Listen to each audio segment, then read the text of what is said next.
Respect à code de la route et option T, et obligation. To kabola misalango selon ba Carrefour, oyo ezalaki prélevé, ezali bongo 60 Carrefour oyo ezalaki prélevé, à ce pas problème, on avait problème à Kinshasa.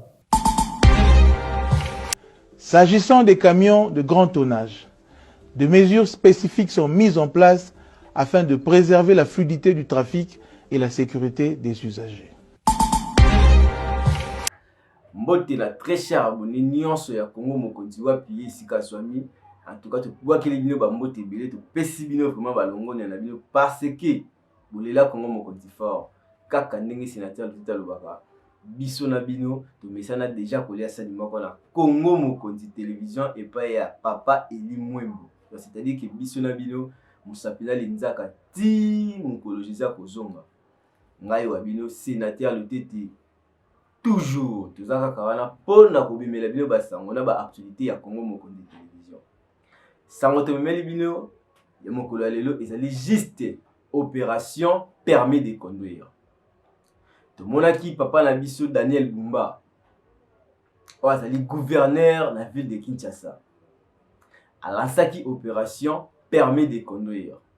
Abetaki mingi c'était voire même tina la police na ba service nyonso o ezalaki wana permanent pour koyeba kolandela kaka mosala yango. Daniel Bumba abetaki seti. Sko to lali to lamuki mukolongo ekoki. Opération wana ebandi. En fait, avant biso na bino to développer encore situation oyo to meka d'abord kolanda ba avertissement, ba alerte oyo epesamaki avant to koma na étape yango. Quinoise et quinois. Notre ville s'agrandit et notre mobilité est devenue un enjeu majeur. Les embouteillages, les accidents de circulation, l'indiscipline routière et le désordre dans le secteur de transport pénalisent la productivité, notre sécurité et notre qualité de vie. Face à cette situation, le gouvernement provincial de Kinshasa a décidé d'agir avec responsabilité et fermeté au profit de l'intérêt général.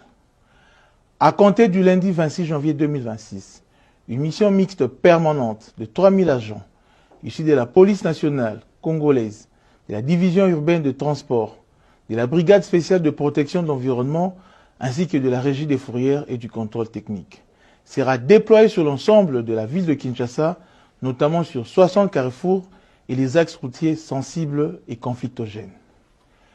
Leur mission est claire: faire respecter la loi et les règlements, fluidifier la circulation et protéger la vie des usagers.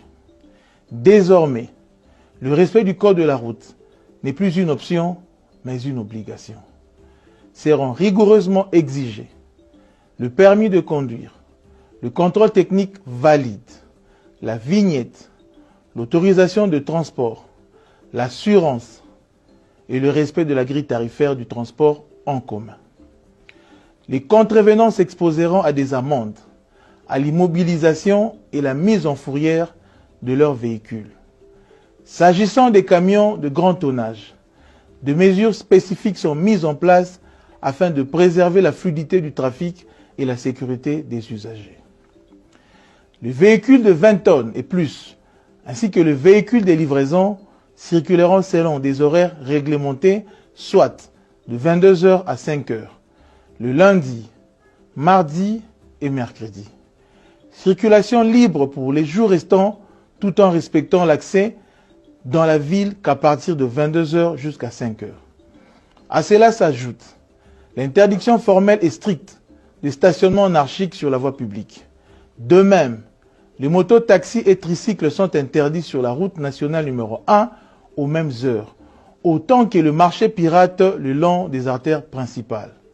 Chers concitoyennes et concitoyens, ces mesures ne sont pas des sanctions contre la population, elles sont une protection de tous. La discipline routière sauve de vies. Elle fait gagner du temps, elle fait progresser Kinshasa.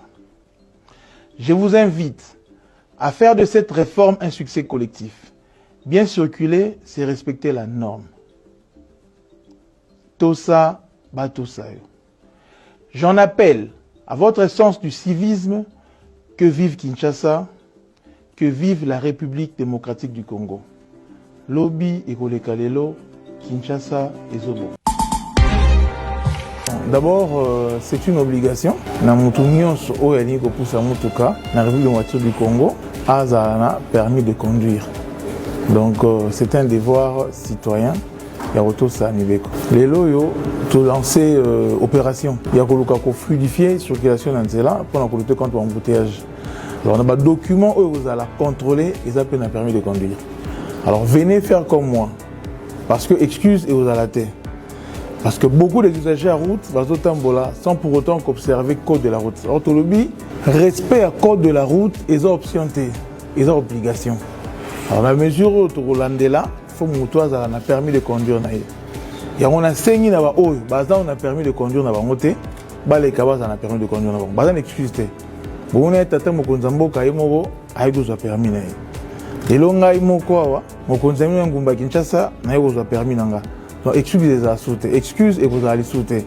Parce que l'ingité batu patambola na insécurité za nanzela.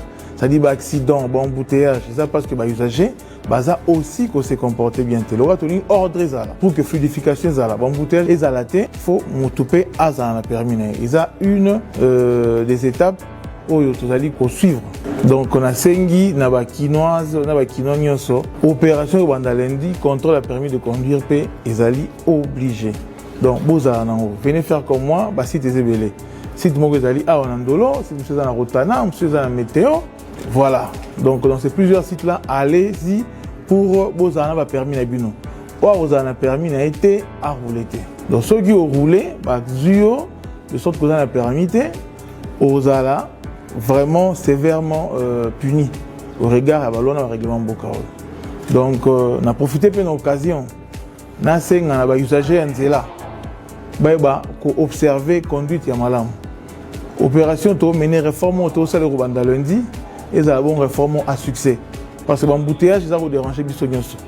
Ils ont menacé la productivité, ils ont menacé le fonctionnement de la ville. Ils ont impacté même la santé. Donc, tout le monde va faire parce que le coma, mais c'est commenté pendant que nous attendons sur la crise. Donc, la situation est continuité.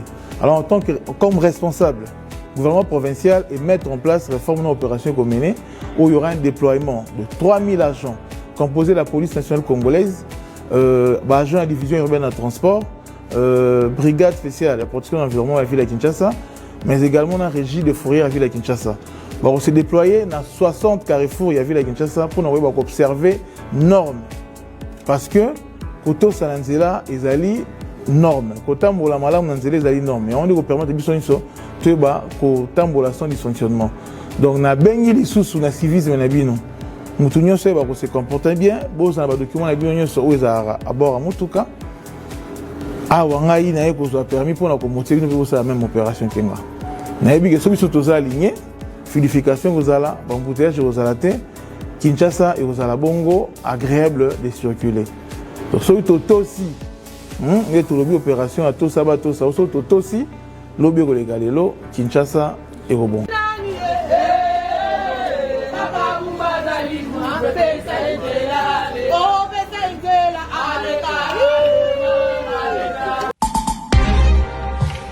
Voilà. Wana Toti Kolanda, gouverneur et ville province de Kinshasa, Papa Daniel Bumba. Yemoko en personne a outil qu'on soit permis de conduire naïe. La carte ça permis de conduire naïe, oh ya outil qu'on soit, on a interview naïe à Sali Albi, même président de la République, il pas qu'il naïe qu'on soit déjà permis de conduire naïe. Alors, tu yebi menati, mutuka nini eko kota na nzela sans ezala permis de conduire. On est sur le problème de la bisoté ya ba conduire. Tout est comment on appelle mobilisation ya ba policier na ba roulage ndenge nini ba motiva ki bango par rapport ya koyeba ko sala musala na lolingi o eko kozala bien. To landa d'abord élément o ndenge nini ba bandeki ko avertir la police pona o etali musala elekana kimia. Bakonzi na biso balalite balembisi pe maboko te bayebisi biso tosala ndenge oyo sekeli biso kosala afin que population atambola na kimia nzela pe oyo moni mituka eza kotambola eza lokola biloko bato bakotamboza mituka wana eza bato oyo biso foto batela La police travaille 24 heures sur 24 heures.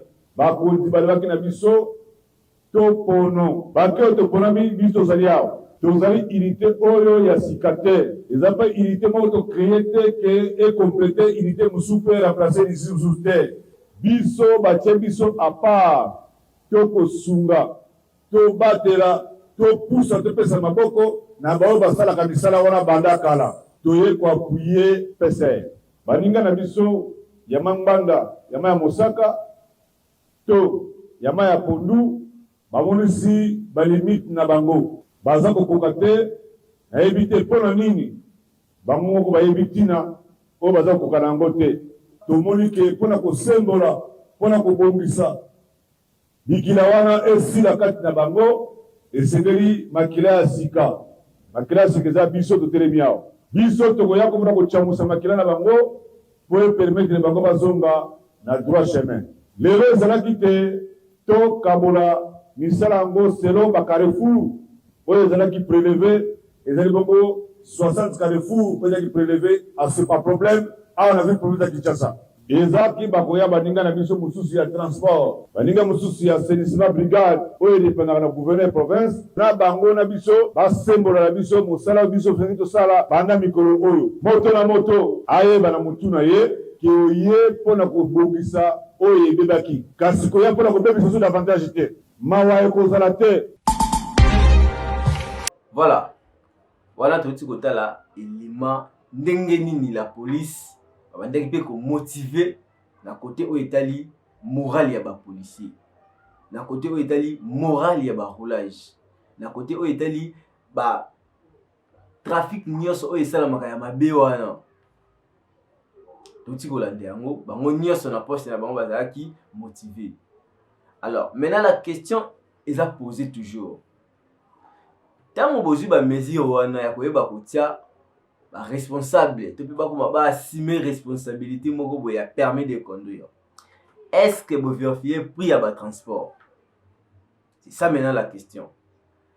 Vous avez censé à koyeba que mutuka o ezo bombi na prix nini puisque bolandela kana débit mais na katikati bokata na kana bino. En tout cas papa Daniel Bumba vous allez ko senga toujours biso a na kati ya Kongo mokonzi. Tout ça toujours na kati ya osenga ki bopesa biso pe tendance ya koyeba kolandelaka biso soki tokoti na mituka tozofuta combien par rapport ya trajet. Parce que bango ndenge bazana bakomaka na kanda ke non bazokanga biso mpona bapermis de conduire bazwi transport bamatisi. Alors biso posa na biso population eza boyeba pe kolandela biso na niveau oyo etali ya transport. Prix ezala fixe oyo tokoki komona ke non moto alongwe commune oyo akomi na commune wana na prix moko eza fixe eyebani déjà. Exactement nde tokomi pokwa prix wana échanger. Tokomi na tongo échanger, na moi échanger. Kaka ndenge bozali kobeta c'était par rapport ya permis de conduire. Papa Daniel Bumba oza gouverneur. Population eza toujours na poste ya koyeba. Est-ce que vous vérifiez puis ba prix de transport oyo koki kozala ndenge moko eza invariable échangeaka te. Biso na bilo toza toujours wana pona kozela koyeba prix ya transport na kin ekotikala na combien. Tout le monde puisque ceux qui moulent bêtis transport échangeaka. Si tu as décembre transport échangeaka. Tu as tongo transport échangeaka. Awa vous lancer opération permis de conduire. Est-ce que vous pensez peki vous payez biso prix exact ya transport? On ne sait pas. Pour ezali kambura ki non transport emati par rapport bazo kanga bango. Bozu ape idée wana bokota na kati ya likanisi wana soki bokoki ko lancer biso pe opération transport exact. Voilà ndé pila to kosala na esengo mingi makasi. Merci na bino nyonso bozaki wana pona koyeba kolanda Congo Mokonzi télévision, chaîne de votre choix. Tout ça la kango tango nyonso pona koyebisa bino ba actualité du jour.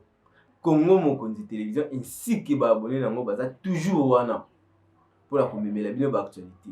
Maintenant la question wana to éviter de vous répondre dans mon ndenge nini na ba commentaire ou comment. Tu as la pause ça ya transport et ça exact.